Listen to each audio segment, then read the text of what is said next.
Hello everyone. This lecture series is brought to you as a courtesy of Raj Malhotra IAS Institute, Chandigarh. By means of this lecture series, I, Ayush Gupta, cover for you on a daily basis Indian Express's Explained series, the big picture debates of the Rajya Sabha TV and the Science Monitor by Rajya Sabha TV. The purpose of this show is to provide you with perspectives and succinct points which will help you in writing better answers and enhance your quality of the answers. So, today we are going to talk about yesterday's Indian Express's Explained section, in which the former ambassador of India to Afghanistan tells us about certain important questions which are doing the rounds of the thought these days. So what are these three questions? So number one, as to where did US failed in Afghanistan? Number two, the big question is Taliban capable of democracy? And lastly, whether or not India should recognize Taliban or not. So let's start with the first question as to where did US failed in Afghanistan. So the answer to this question is multifold. So there's not just one front in which US failed. However, there are multiple fronts. So let us start with US's main aim. So the aim of US to enter into Afghanistan was the elimination of Al-Qaeda and its chief, which was Osama bin Laden.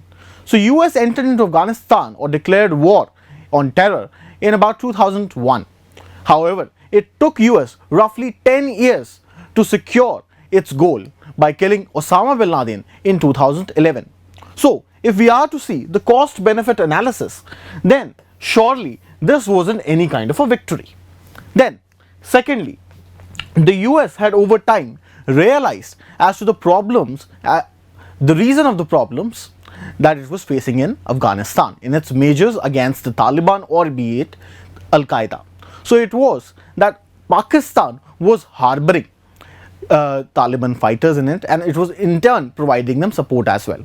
Whereas on the other hand, it was presenting itself as an ally of US in this war on terror. So which is why the Obama administration also realized this thing and it termed it as the Af-Pak region.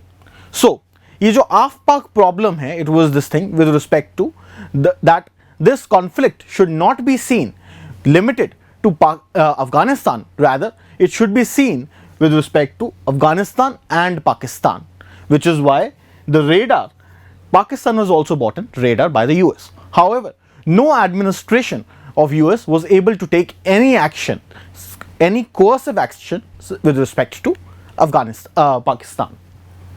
So, and forget about just taking any coercive diplomatic actions, rather Pakistan's coffers were filled with aid money as well. Then moving forward, no economic dividend. So from all the wars that US has actually fought outside, be it in Iraq or be it in Libya, there were certain economic interests attached over there. The interests were with respect to oil. However, although US did spend money in Afghanistan, it did not invest. This is the very key term that this article gives us. US spent money in Afghanistan, it did not invest. So by means of spending, we say that US did invest in civil society, US did invest in media, US did invest towards about various foreign contractors and power brokers and opportunists of both Afghanistan and America towards its war in Afghanistan. However, what it did not invest in was by securing or by utilizing the $3 trillion worth of mineral resources of Afghanistan. So therefore, US at present did not have any economic linkage to Afghanistan when it was leaving Afghanistan. So, and more than that, with respect to even democracy, there wasn't much done in order to secure democracy also in Afghanistan. On top of it, another question that comes time and again was with respect to the early fallout of the Afghan forces. And it has been said that were the Afghan forces so weak that how is it possible that about 3 lakh forces just gave up arms in just one day? So the reason behind this is again US on some point in level. though a larger share also goes to the protracted war which was going on for such a long period of time by Taliban, and naturally the army and Afghanistan's people were fatigued up with it. However, US did not train the Afghan forces in securing the borders. Afghan forces were definitely made part of the insurgency operations, anti-insurgency operations. However, their capabilities with respect to manning the borders were surely not up to date, or they were surely not made capable of the same. Then, lastly, with its negotiation at the time the US was negotiating with Taliban, it had surely realized one very important thing, that was that it was playing the role of provider of net security in Central Asia, in a region in which it's all the strategic rivals are basically sitting, such as Russia, China and Iran. So basically it had created a surf turf for these three strategic rivals, and with the exit of US, it is these three rivals of US which are going to get into trouble, and another front will open up for their security challenges by name of Afghanistan. So why not leave Afghanistan?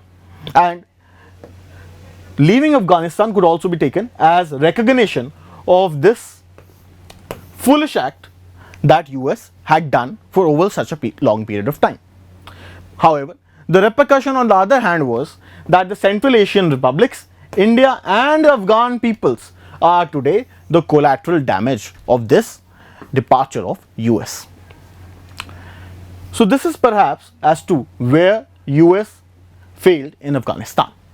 So we had about failure in initial aim, realization of AFPAC as root of the problem, however still no coercive action taken, then no economic dividend, basically they did not invest into places from which they would have economic linkages with Afghanistan, and lastly it played the role of providing net security to its strategic rivals in this very region.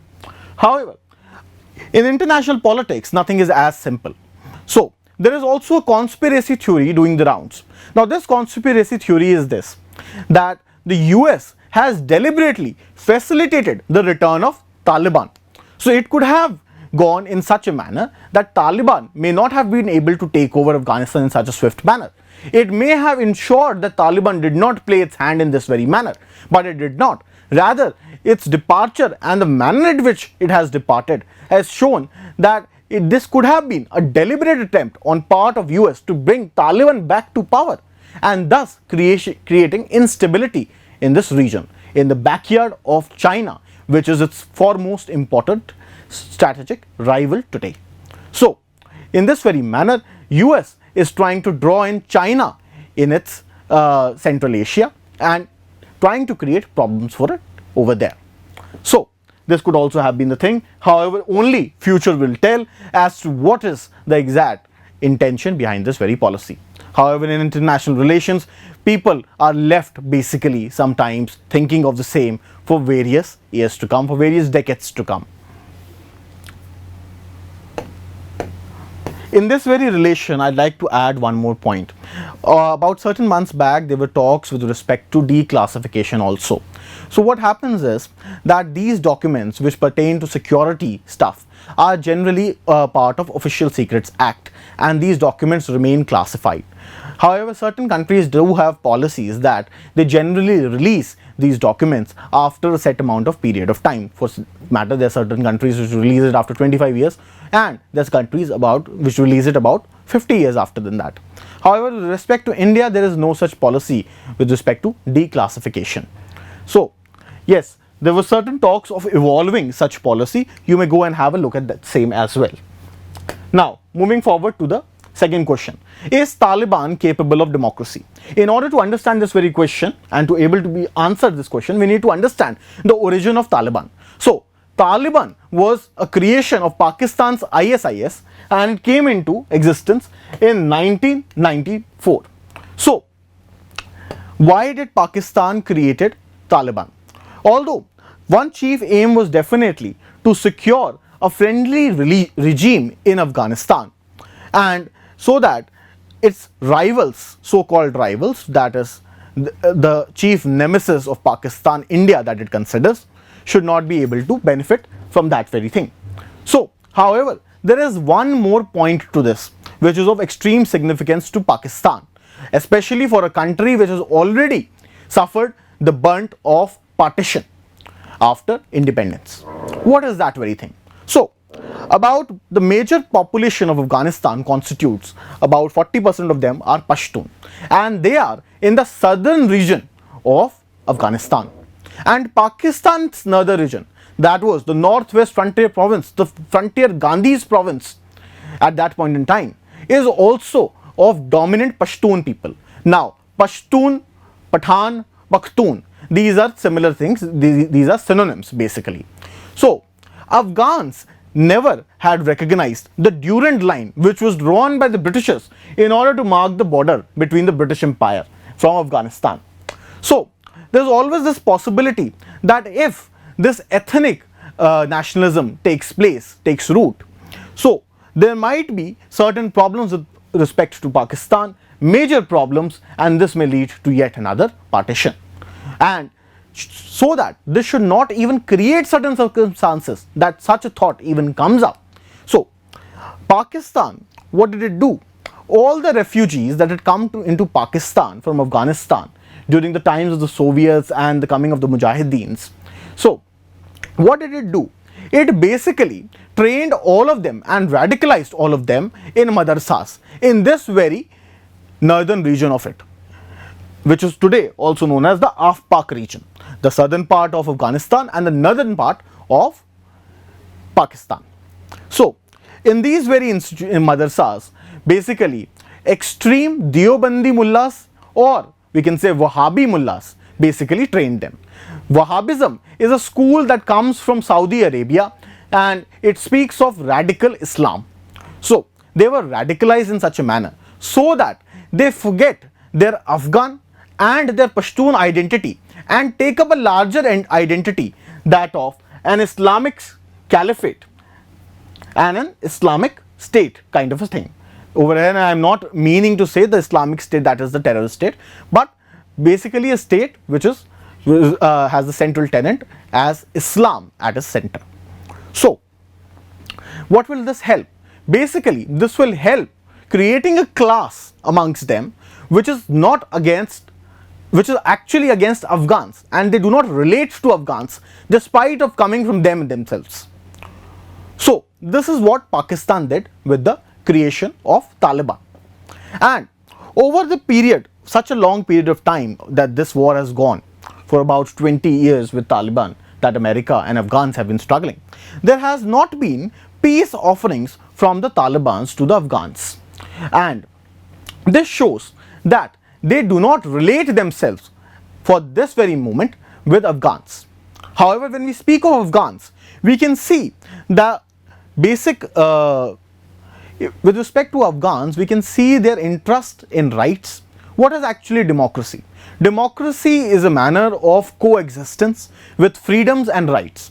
And especially for the past 20 years, when US took the reins of Afghanistan, we came to see that yes, Afghans were valuing these freedoms and Afghans wanted to live in a society which had rights. Now, what is to be seen in future is whether or not the Taliban has some element of Afghans in them. And if that is possible, then there might be a possibility of democracy over it. But the fact that for over 20 periods of over 20 long years, they were actually hurting Afghans and not having a peace offering with them, not trying to come to common ground, it shows that this hope is very little. So this is with respect to whether or not Taliban is capable of democracy or not. Now, coming to India, should India talk to Taliban? So, there have been news of late that Indian sources, Indian diplomats did meet certain Taliban representatives. So, does this mean that India has also shaken hands with Taliban from the back door? Secondly, there are many scholars which say that now India should not repeat its last time what happened, that at the time that the Taliban took charge, India did not recognize them, and India recognized the Northern Alliance in Afghanistan. So now, if when Taliban is coming again in power, if India does not basically shake hands with it, then it is set to lose the amount of investments and the connection that it has made in Afghanistan. However, we have to see as to what is our actual constituency in Afghanistan. India's actual constituency, no matter whichever regime there is in Afghanistan, has been from times immemorial, from our historical ties until date, have been the Afghan people. The Afghan people have enormous trust in India, and therefore, if today India goes and shakes hand with Taliban, it would be actually betraying the Afghans. And this could also be known that we have not actually today shaken hands with Afghanistan from the very fact that India had to pull out its embassy from Afghanistan, whereas other countries such as China, Pakistan and Russia did not had to close their embassies. So the purpose of these back channel talks could have been, and it has been anticipated, that these back channel talks were with respect to some peace process and to the process of evacuation. So by shaking hands, or as in when India shakes hands with Taliban, it should not be basically giving way or coming backstabbing the Afghan people, which had actually reposed trust in it. So this was one aspect. Second aspect is that India's major plank today against Pakistan at the international forum is its stand against terrorism and making terrorism a global issue, and by doing this thing, taking Pakistan out of the global table. So in this very manner, India wanted to alienate Pakistan from the global table by showing that it is a sponsor of terrorism. If today India goes and recognizes an organization, a regime which is basically a terrorist regime as per it in its real sense, then would that not affect our stand against terrorism? So definitely that is one very important concern over here as well. So as for now, for the time being, our policy towards Afghanistan can be described, towards Taliban can be described as Nehruvian. Nehruvian policy के बारे में हम जब समझते हैं तो हमें याद आता है with respect to the non-aligned movement. Despite of the fact that we were raising high the flag of non-aligned movement, we were in back channels taking support from both America and siding with Russia at one point or the other point, and our tilt was definitely with Russia. So when we speak with respect to Taliban, we have to see this recognition thing of Taliban's regime as a candy, and this candy can only be given till we see that there are basically some returns that we are getting at the end of the day, and the larger purpose of creating an Afghan's inclusive society is being achieved. Moreover, just think of the fact that for a country which has not had a stable government for such a long period of time, basically decades, can we trust and can we abandon the Afghan people for a regime that has still to consolidate power in Afghanistan? For example, let's try and relate this with Saudi Arabia and certain other countries whose human rights record is extremely bad. However, India still recognizes them, India does not speak against them, and India trades with them. Why does India do that? Because India does not have any other choice, and because those very countries have actual consolidation of power in their very area. However, with respect to Afghanistan, the ethnic divide of Afghanistan is definitely going to make it for Taliban to consolidate power over there very difficult, and it's going to take time. So at the present, the policy should have been or is, we can say, wait and watch, and as to see where Taliban is headed and what sort of a government it will form. So this is with respect to today's lecture. Should you have any doubts, feel free to write down in the comment section. I'd be more than happy to reply you. I'll definitely attach today's PPT along with this very video, and yesterday's PPT will also be attached with yesterday's video. Thank you and have a nice day.